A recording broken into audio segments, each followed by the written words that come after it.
Hi everyone, maybe you're new to my page or you've just kind of started following a little bit of my fitness journey and my page Hot and Healthy Mama. And I've been really toying and feeling that calling that I need to share my story and kind of where I started and why this journey started for me. I've toyed with doing a video, and as much as a video and I will get there, I just feel that there's a big part of a video that I can't really share a lot more about who I am and why I'm here and how this journey started. This has definitely been more than a Get Fit journey. It certainly started as that, and I never in a million years could have imagined the opening in my life and in my soul and who I'm kind of becoming as a person. And that's such a big part of this. I feel like I'm kind of coming out on the other side of it, and I wish that I had had someone that could have looked at the old me and had maybe helped me along the way or pulled me out of it. And in doing this and becoming a coach, a much bigger part of this is really about becoming a better person and helping people be inspired to be a better person regardless of their size or their fitness or their health. For me, my story started many, many, many years ago, way before T25, Beachbody Coaching, or the 21-Day Fix, Shakeology.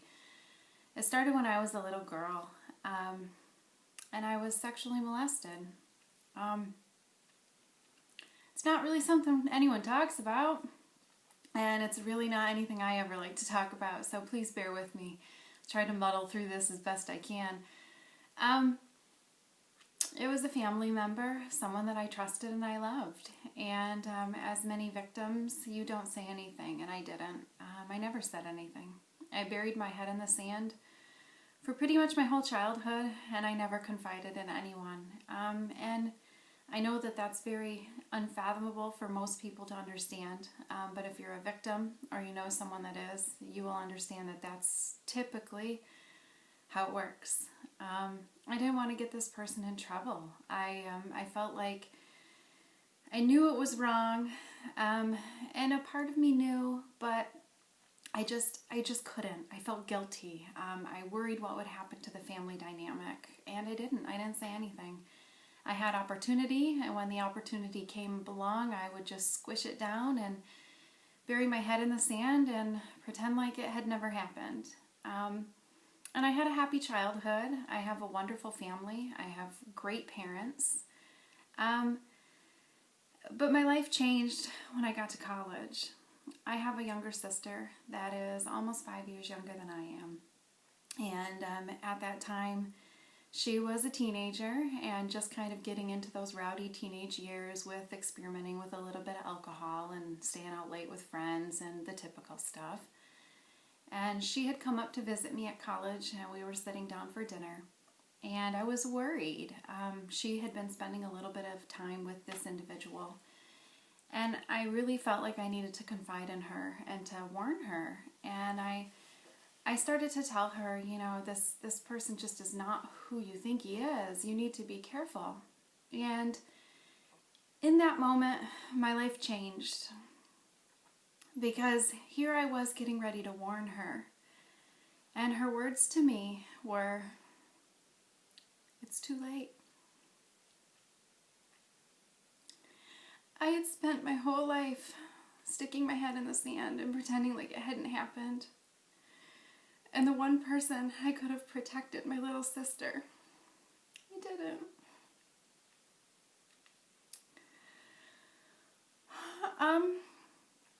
I felt this big. It was one of the lowest times of my life. I was a senior in college. I had my whole world ahead of me. I had excellent grades. I had a full-time job in marketing lined up. I was killing my capstone classes and my marketing presentations. But secretly, my whole world was crumbling apart, and my family was just falling to pieces. And I knew in that moment that I couldn't do it anymore. I couldn't pretend. I couldn't bury it away. I couldn't sit on it for a rainy day. I had to do something. And it was awful. I did the hardest thing I've ever done, and I called him, and I confronted him. And I had a 20-minute phone conversation, and I am not exaggerating when I say that I felt like I was talking to the devil. It was the darkest, dirtiest, most evil conversation I've ever had with someone. The things that he said were just not normal. I felt like my whole soul closed. Like everything in my being was just dying in that conversation. And I got off the phone, and I had one of those few moments in my life where I got down on my knees. And I said, God, I don't want to do this. I don't want to do it. I don't want to do it anymore. But I know you're telling me I have to. And I'm going to do it. And I did. So, my sister, who didn't want to do anything, and I sat down with my parents, and I made my sister do it. I actually called her. She was trying to leave, and I told her to get her butt home, or I was going to tell my parents myself. And you know, everything that could happen to make this stop was there, and I pushed through it, and we sat down with my parents, and we told them. And it was the worst night of my life. Seeing the hurt on my parents' face. Yeah, pretty much terrible. So, we fought it. We fought him. We went to the police. We filed a report. Because of the statute of limitations, I couldn't be the main testimony. I, of course, gave them my testimony, but it really fell on the back of my sister. And that was awful. That was so hard for me. And I truly was the one that spearheaded it. There were so many parts in that process where they would come back with a plea bargain. And boy, you just want to quit. Your whole family's falling apart. My grandparents had disowned me at that point. Mind you, they were my best friends. My grandma was my best friend up until that point in time. And she chose him. She didn't want to believe it. And, you know, that plea bargain opportunity just seemed like such an easy way out. And I went back to that point where I felt like, no, you know, I've been called to this point in time. And I would rally. I would just dig deep, and I would sit down and I would go over it again with my parents and my sister. Why we could not plea bargain. Why we had to fight it. And this, you know, I'm in college and my family's an hour and a half away, and we fought it. He was sentenced. He was sentenced to 5 years, I think it was, maybe 7 years in prison, all of which I think he actually served 4. And my family forever changed. I lost the relationship that I had with my grandparents. There were a lot of deep, hurtful conversations that were a result of that. You know, my grandma didn't understand why we had done it. You know, she told me she thought I was wrong. She told me that I was just a little girl. And that hurt. That was pretty hard. It was pretty heavy. But I truly feel like, you know, I've heard all of my life that God will only give you things that you can handle. And He knows you're strong. And He'll only give you things that, you know, are within your capabilities. And, you know, maybe I'm jaded, but that didn't help me. That really made it worse. I know I'm a strong person, but it's not fair. Why would God give me that? Do you think God wanted me to be molested as a little girl? Do you think God wanted my family to fall apart? It's not true.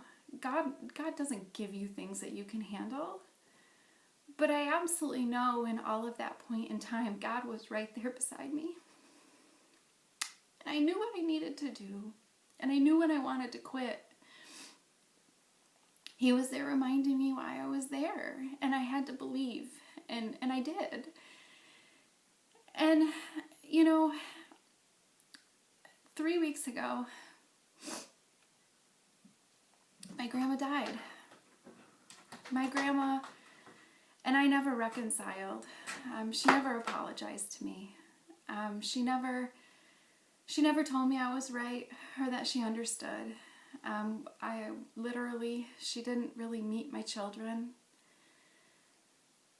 But what came out of it, I saw that family member at her funeral. And I found out that the day he was sentenced was the last day he had ever had a drink of alcohol. He'd given his life to God, and he has a wonderful girlfriend, and he has a great job, and he's completely changed his life. And I reconnected with my grandfather, and I sat there, and I left the funeral, and I cried because I didn't reconcile with my grandma, but because I knew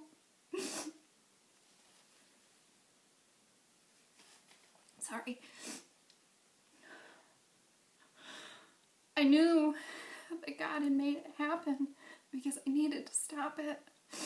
And he knew that there was only one person that would do it, and it was me.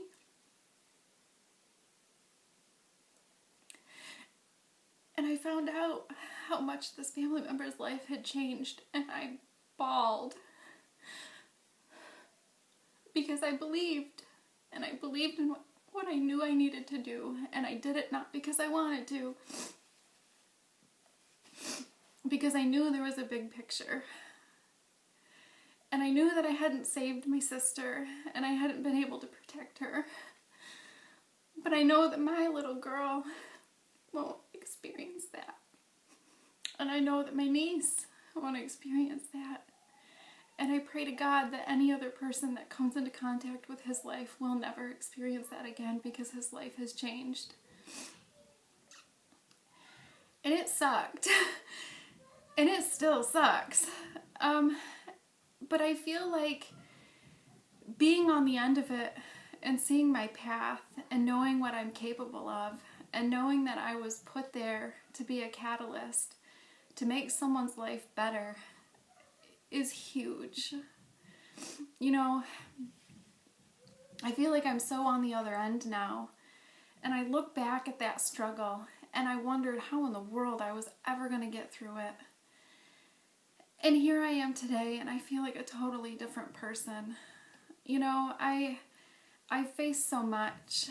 I face so much with my family. My life is not perfect. My family is not perfect. I absolutely struggle in my marriage. I struggle as a mom. I don't even like to sweat or work out. And when this opportunity presented to become a coach, I sat there and thought, really, who wants to hear me? I'm not a fitness guru. I don't even like to run. I mean, let's be honest. I like cookies a lot. But you know, there comes a point in all of our lives where you just have to stop and think about what you want to be. Do you want to be who you are right now?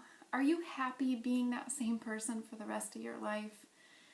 You know, it would have been so easy when I was in college to just stick my head back in the sand and pretend like it didn't happen. It would have been so easy to just plea bargain and just be done with it. It would have been so easy to not go forward, to not become a coach because it's scary and it's weird, and it was, you know, all of those would have been so easy. But if I can tell you one thing at all, it's that I did every single one of those things because I believed in a bigger picture. I didn't even necessarily believe in myself, but I believed in knowing what I wanted. And what I wanted was enough to know that if I just tried and I just followed my heart and I just listened, I could be whatever I wanted to be. I could get through what it was. And I knew that God would be right there. He would help me even when I feel like he hasn't. And it's not always in the moment. You know, I'll pray and pray and pray, and I'm like, God, seriously, help a girl out. And he is not there. But then I sit in a car and I find out that that family member rededicated their life and has changed everything. And I just bawl and bawl and bawl because I get it. And I know God was there. You know, when I thought about becoming a Beachbody coach, I had that moment where it was presented to me and I thought, yeah, I'm really not coach material at all. Do I want to put myself out there? People are going to listen to my story and they're going to think I'm a freak, or they're going to think that I suck at working out. How can I inspire people when I don't even like it? But I listened to my heart, and there was something in my heart that just said, why not? Why not you? Why not? Try it. What's the worst thing that can happen? And I did. I had another one of those moments where I just said, I've been presented with this, and the easy thing to do would be to say no, because it's scary and I don't think I'd be good at it. But there was something there that tugged at my heart, and I just felt like I deserve more. I deserve to be more. And I did. And I said yes. And my very first month, I tithed 100% of what I made. And I told God, I'm here to help people, and do with me as you will. And if it's to just keep calling on me to do these uncomfortable things like sharing my story like I am right now, I'll do it. And if it's to post a picture of myself in a bikini, which is so uncomfortable, I'll do it, because if someone looks at that picture and thinks, I want to do that, I want to be there to help them. And if someone looks at my picture and says, oh my gosh, she's changing her family's financial picture and she's actually able to buy as many things for her kids for Easter as she wanted without even worrying about the money, then I'm going to be that person. And that's why I'm here. That's my story. That's why I'm coaching. That's completely why my page is here.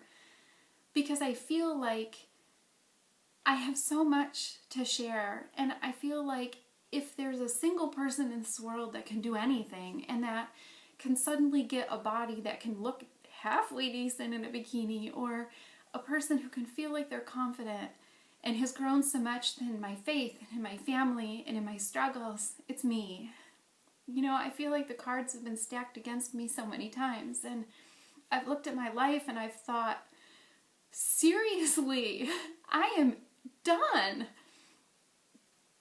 And you know what? I've just believed, and I've believed in myself even when I don't believe in myself. And I've barreled through and I've pushed through. And no matter what you think you can't do, please hear my words today, and please understand that you can. That there is a greater life for each and every one of us. God has a plan for all of us, and His plan is so not perfect. And my life is not perfect, and my marriage is not perfect, and my kids are not perfect. And I some days I don't even want to work out, and some days I just want to eat cake, and some days I want to face plant in pizza. But at the end of the day, I'm here because if one of my pictures, and if one of the things that I say, or one of the girls in my challenge group find success, and they become a better person, and they find out who they are, and they want to coach, and they want to inspire people, I'm here, and I can help them, and I can show them what I'm doing, and I can give them the tools that they need to be successful. And I just want you all to understand that that is why I'm here, and this is my story, and this is real, and this is as raw as it gets. And if you've barreled through with me for almost 20 minutes now, thank you. If there's anything I can ever do, if it's a coach, if it's a life problem, please reach out. Please know that that is why I'm here. This is my journey. I'm here to help people. I'm here to inspire people. I want people to be on the other side like I am, and I want each and every one of you to be able to look back at that old person and to just feel like you can't even believe how awesome life truly is, and to know that there is so much more purpose for your life than where you're sitting right now today. So thank you. Thank you for listening.